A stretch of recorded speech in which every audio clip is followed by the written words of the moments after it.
To the channel. सो बच्चों, in this video हम लोग बात करने वाले हैं surface area and its volume की सेकंड एक्सरसाइज की क्वेश्चन नंबर 7 एंड 8 की। तो बच्चों, ये हम लोग की सरफेस एरिया एंड वॉल्यूम की लास्ट वीडियो है। इसके बाद हम लोग नया चैप्टर स्टार्ट करने वाले हैं, स्टैट्स, जिसका नाम है। तो बच्चा चलिए बिना देरी के हुए स्टार्ट करते हैं। तो क्वेश्चन नंबर 7 आपकी स्क्रीन आपको बोर्ड पर दिख रहा है। देखिए मैं यहाँ पढ़ रहा हूँ ई बुक से। A solid consisting of a right circular cone of height 120 centimetre. तो मैंने क्या बताया है, क्वेश्चन दिखते जाए, क्वेश्चन पढ़ते जाओ, डायग्राम बनाते जाओ। ये एक अपना फंडा क्लियर रखो, ठीक है।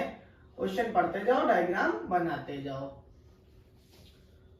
हाइट कितनी है 120 सेंटीमीटर, ठीक है। हाइट कितनी है 120 सेंटीमीटर। रेडियस कितनी है इसकी, रेडियस दी हुई है 60 सेंटीमीटर। उसके आगे पढ़ेंगे अभी। Standing on hemisphere of radius, hemisphere पे रखा हुआ है, उसकी भी रेडियस कितनी है हमारी 60 सेंटीमीटर। तो ये यहाँ पे हम 60 सेंटीमीटर लिख देंगे, ठीक है। अब हेमिस्फीयर की हाइट और रेडियस, मतलब की जो रेडियस होती है भाई, अगर अदर फिगर में होता तो हम उसको हाइट के लिए कंज्यूम कर लेते हैं। Is placed upright in a right circular cylinder. ये प्लेस्ड किसमें है, upright, is upright in right circular cylinder. तो बच्चा लोग, ये हम लोग यहाँ पे सिलेंडर बनाएंगे। थोड़ा हम लोग का डायग्राम अजीब सा बनेगा, बट काम चला लेना बच्चा लोग। ये हमारा सिलेंडर हो जाएगा,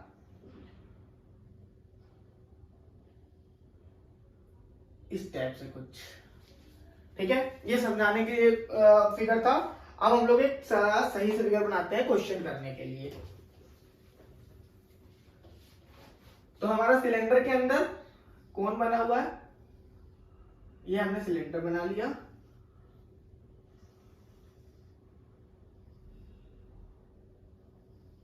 ठीक है। ये हमारा कोन हो जाएगा,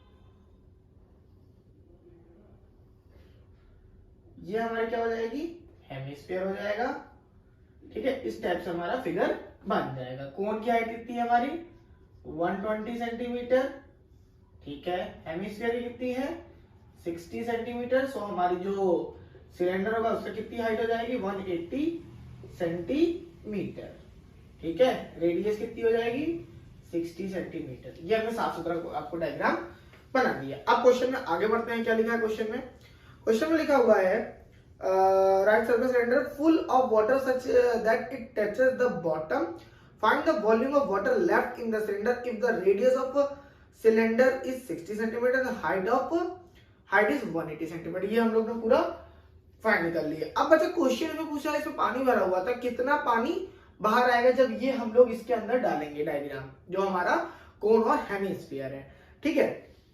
तो हमें बताना है वॉल्यूम ऑफ वाटर लेफ्ट क्या होगा, ठीक। तो चलो क्या होगा, कैसे करेंगे। Volume of water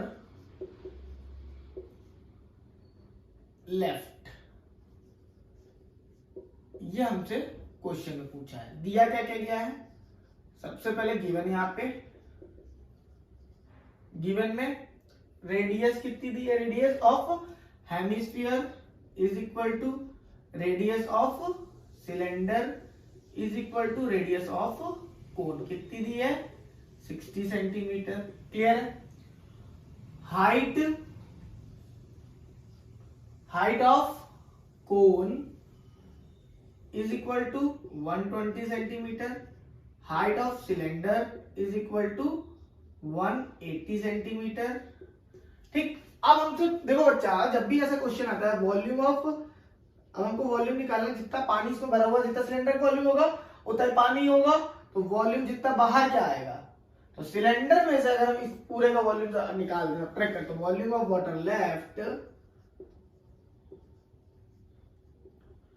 is equal two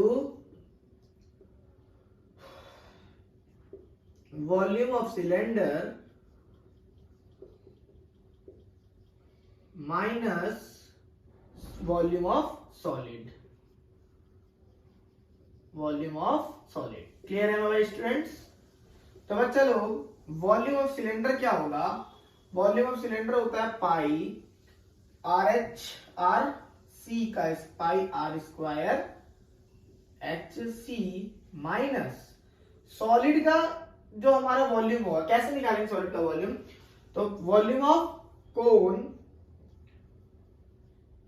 plus hemisphere, इनका वॉल्यूम ऐड कर देंगे। ठीक है, तो भाई यहां पे आ जाएगा pi R C square H C minus cone, cone 1/3 pi R. अब इसको जरा R1 R2 R3 भी लिख सकते हो, ये R तो हमारा कॉमन है, तो इसको R को यहां पे सीधा सीधा लिख दो रेडियस। ठीक है, नेक्स्ट में इजी होगा, इसको यहां पे लिख लो H1, इसको लिख लो H2।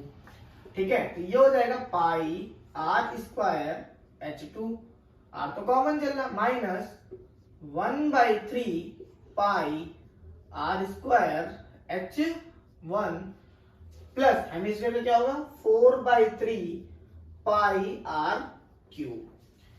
अब बच्चों इसमें कुछ भी नहीं करना है, केवल वैल्यू पुट करनी है और आपको आंसर कमेंट करना है। ठीक है, उम्मीद करता हूँ क्वेश्चन समझ में आया होगा, मैंने पूरी कोशिश करी समझाने की।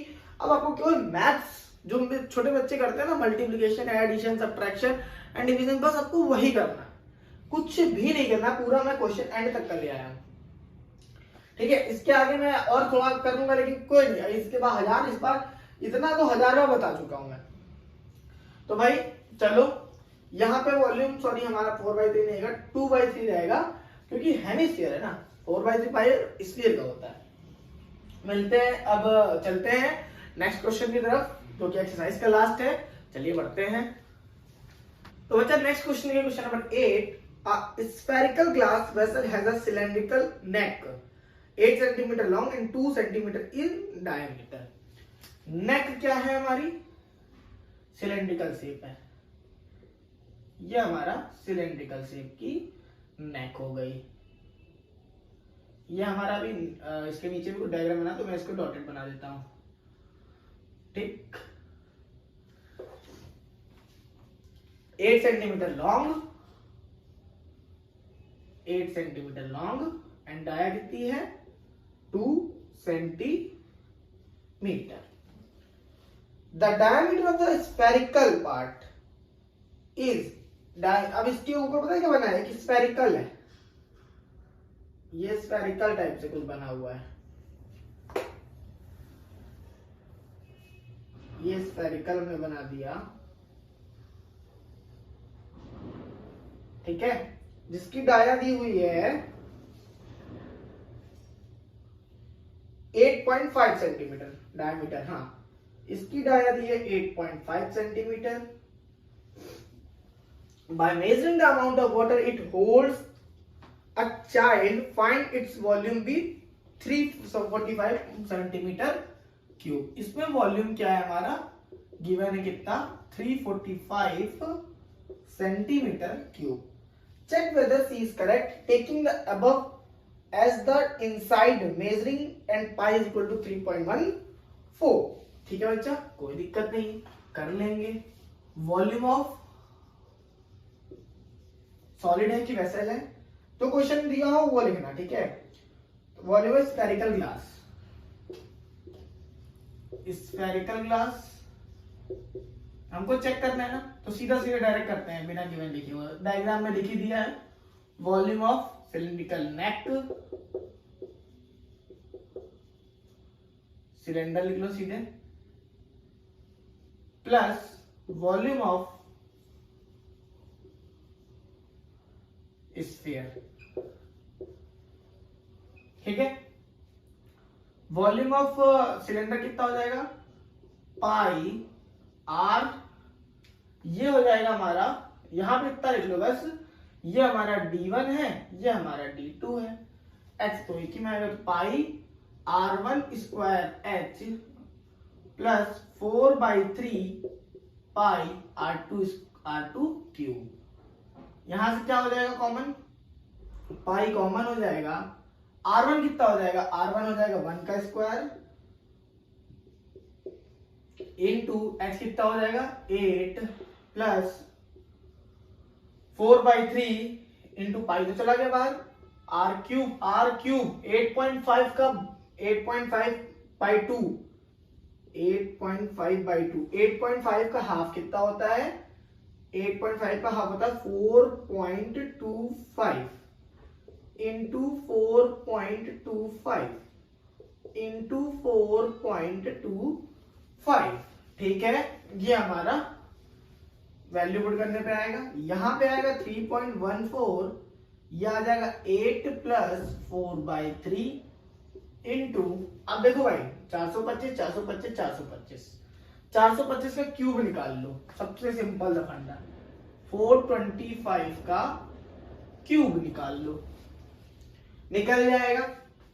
अपॉन क्या करोगे, 100 है, डिवाइड 100 है तो 100 का भी अपॉन 100 का भी क्यूब निकालने बाद में डिवाइड कर देगा, ठीक है।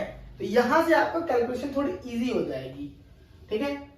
वही फंडा मैं आगे इसके आगे नहीं सॉल्व करूंगा, बस आपको क्या करना है, वैल्यूज को बस मल्टीप्लाई करके सॉल्व करना। अब इतना क्वेश्चन अगर आप नहीं कर पा रहे हो तो आप क्लास 10th के लायक नहीं हो, पहली बात तो, बुरा लगे या अच्छा लगे, बस आप क्लास 10th के लायक नहीं हो। बच्चा ये क्वेश्चन आपके लिए आसान है, बच्चा 10th में पहुंच गए हो, ये क्वेश्चन अगर नहीं कर पाओगे तो फिर क्या करोगे भाई, एडिशन नहीं कर पाओगे, सब्ट्रैक्शन नहीं करो भाई, करना सीखना पड़ेगा। अगर नहीं सीखा तो अभी भी टाइम है, 1 महीना टाइम है, 1 महीने में सीख जाओ। आपसे अच्छे छोटे छोटे बच्चे देखो एबेकस वगैरह से क्लास लेके बीट्स पढ़ के मल्टीप्लाई कर लेते हैं। आप लोग तो 10th में आ गए हो, चलो फैसिलिटीज नहीं मिली होगी तो अब तो कर लो, ठीक है। चलो आज फिर हम लोग ये सरफेस एरिया का दी एंड करते हैं, यहीं पे मिलते हैं नेक्स्ट क्लास में। नेक्स्ट क्लास हम लोग स्टैट्स के साथ शुरू करेंगे, जो कि हमारी नेक्स्ट क्लास ट्यूसडे को होने वाली है। हम लोग का मेन टारगेट दिसंबर एंड तक का पूरा सिलेबस खत्म करना है, जो कि हम लोग को दिख रहा है खत्म होते हुए, ठीक है बच्चा। आज के लिए इतना रखते हैं, मिलते हैं नेक्स्ट क्लास में। Take care, bye bye and all the best.